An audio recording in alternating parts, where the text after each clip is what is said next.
truth, when you're seeing patients every 15 to 30 minutes, it was not practical. I understand that fully. I mean, that is your lives, right? But instead, you just say, it's just not practical. I can't think creatively about how that might be done differently. What might I delegate to someone else, How can I think outside the box here, right? The nurse saying they're expecting us to do an additional 100 things. So it's not so easy to care about the patient's outcomes when you're expected to do so much. It's about me. I'm expected to do so much. Patient outcomes, what's that? No. Okay. So here's some of our overall results here. This is the chronic illness care measure, over 2,000 patients. In the high practices, they scored significantly higher, 57.6 to 55.1.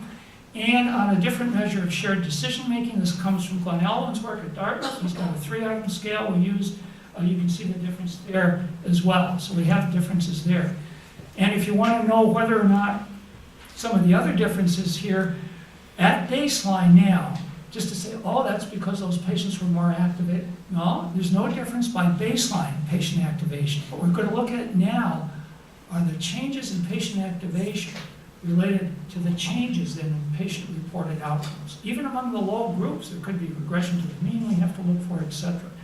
They were no sicker, right, at all in the high versus low, nothing there. So physical health is similar, social health is similar, and depression is similar as well. So to summarize, team members have a greater tendency to attribute engagement challenges to patients if they were low on activation compared to the high. Patient experiences shared decision-making with chronic care were better in the high, supporting some of our initial hypotheses. And I'm going to wind up by some suggestions we made to the groups based on a compilation of the data, and then also some very new competencies that have been developed by the Accountable Care Collaborative for Learning, that some of you may be familiar with, that we might want to talk about. So these are some examples that Hector and I and our team would make back. We don't have an organized intervention, but we are tracking it because we are asking them to share the results of this study with these practice sites. So a call center, a walk-in clinic. Similar to what the IPA just did in Memorial Care, expand access to your health educators, nutritionists, behavioral health specialists. For that subgroup, okay, of patients with really complex needs, expand the role of medical assistants, add staff with Spanish speaking skills, expand your training and motivational interview. We were doing it intermittently. Develop measures of continuity of care.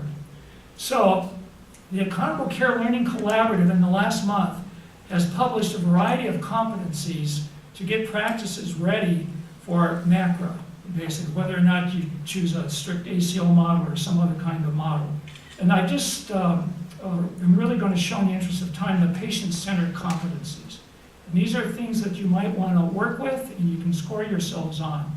So provide each patient with 24/7 access to a member of their care team. It doesn't have to be the PCP. Make in-home care available to patients with access, communication, or transportation issues. I'm not going to read every one of them. Provide patient access to their personal health record.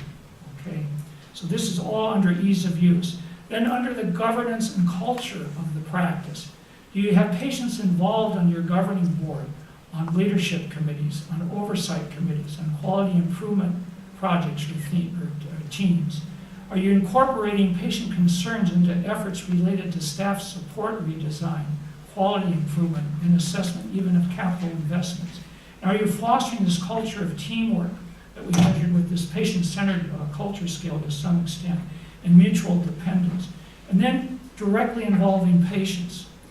Do you give patients and providers the opportunity to sign quality contracts, which include their own personal care plan and goals for the year, similar, I guess, to what Kaiser Permanente, what Brian was talking about, and to evaluate each other's performance?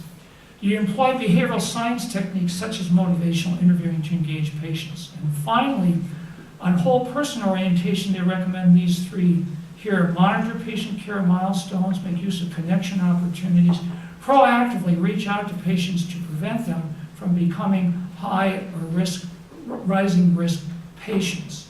So there's maybe some of those that Arnie mentioned this morning, or somebody did, the 40 to 50 group, and maybe have some markers that suggest they could become these are the pre-diabetic and so on. So these are all available, and they have these competencies in 7 other areas as well. So what we are doing now in process is looking at the data over time, so we'll be able to draw stronger causal inferences to what we've shared today, and that's the Campanile, still there as far as we know. Okay, thank you very much. So it's my pleasure to introduce Ann.